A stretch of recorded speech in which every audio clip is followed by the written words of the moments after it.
राष्ट्रपति और राज्यपाल के लिए विधेयकों पर फैसला लेने की समय सीमा तय करने वाले फैसले को लेकर राष्ट्रपति ने सुप्रीम कोर्ट से राय मांगी है। राष्ट्रपति द्रौपदी मुर्मू ने अनुच्छेद 143(1) के तहत अपनी शक्ति का इस्तेमाल करते हुए कहा कि वर्तमान परिस्थितियों में ऐसा प्रतीत होता है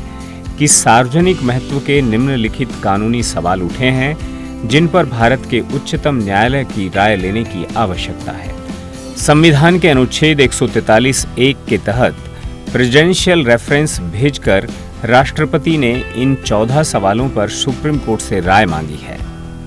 जब राज्यपाल को भारत के संविधान के अनुच्छेद 200 के तहत कोई विधेयक प्रस्तुत किया जाता है तो उनके सामने संवैधानिक विकल्प क्या है? क्या राज्यपाल भारत के संविधान के अनुच्छेद 200 के तहत किसी विधेयक को प्रस्तुत किए जाने पर अपने पास उपलब्ध सभी विकल्पों का प्रयोग करते समय मंत्रिपरिषद द्वारा दी गई सहायता या सलाह से बाध्य है? क्या अनुच्छेद 200 के तहत राज्यपाल द्वारा लिए गए निर्णयों की न्यायिक समीक्षा की जा सकती है? क्या अनुच्छेद 361 राज्यपाल के अनुच्छेद 200 तहत के लिए गए फैसलों की कोर्ट द्वारा जांच पर पूरी तरह से रोक लगाता है? अगर संविधान में राज्यपाल के फैसले लेने का समय और तरीका तय नहीं किया गया है तो क्या अदालत अपने आदेश से समय सीमा और तरीका तय कर सकती है? क्या राष्ट्रपति द्वारा अनुच्छेद 201 के तहत लिए गए फैसलों की न्यायिक समीक्षा की जा सकती है? संवैधानिक रूप से निर्धारित समय सीमा और राष्ट्रपति द्वारा शक्तियों के प्रयोग के तरीके के अभाव में क्या भारत के संविधान के अनुच्छेद 201 के तहत राष्ट्रपति द्वारा विवेक के प्रयोग के लिए न्यायिक आदेशों के माध्यम से समय सीमाएं लगाई जा सकती हैं और प्रयोग के तरीके को निर्धारित किया जा सकता है? राष्ट्रपति की शक्तियों को नियंत्रित करने वाली संवैधानिक योजना के प्रकाश में क्या राष्ट्रपति को भारत के संविधान के अनुच्छेद 143 के तहत संदर्भ के माध्यम से सर्वोच्च न्यायालय की सलाह लेने और राज्यपाल द्वारा राष्ट्रपति की सहमति के लिए विधेयक को सुरक्षित रखने या अन्यथा सर्वोच्च न्यायालय की राय लेने की आवश्यकता है? क्या भारत के संविधान के अनुच्छेद 200 और अनुच्छेद 201 के अंतर्गत राज्यपाल और राष्ट्रपति के निर्णय कानून के लागू होने से पहले के चरण में न्यायोचित है?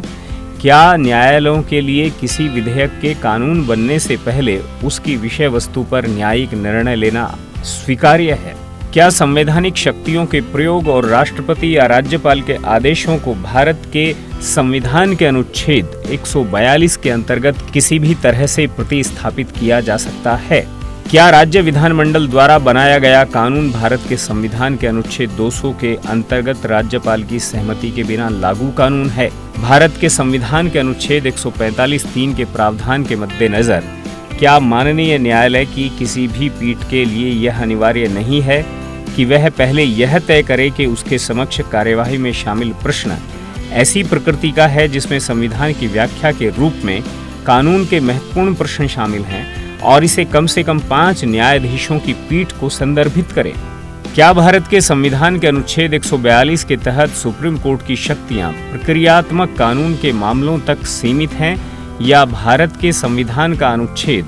142 ऐसे निर्देश या आदेश पारित करने तक विस्तारित है जो संविधान या लागू कानून के मौजूदा मूल या प्रक्रियात्मक प्रावधानों के विपरीत या असंगत है?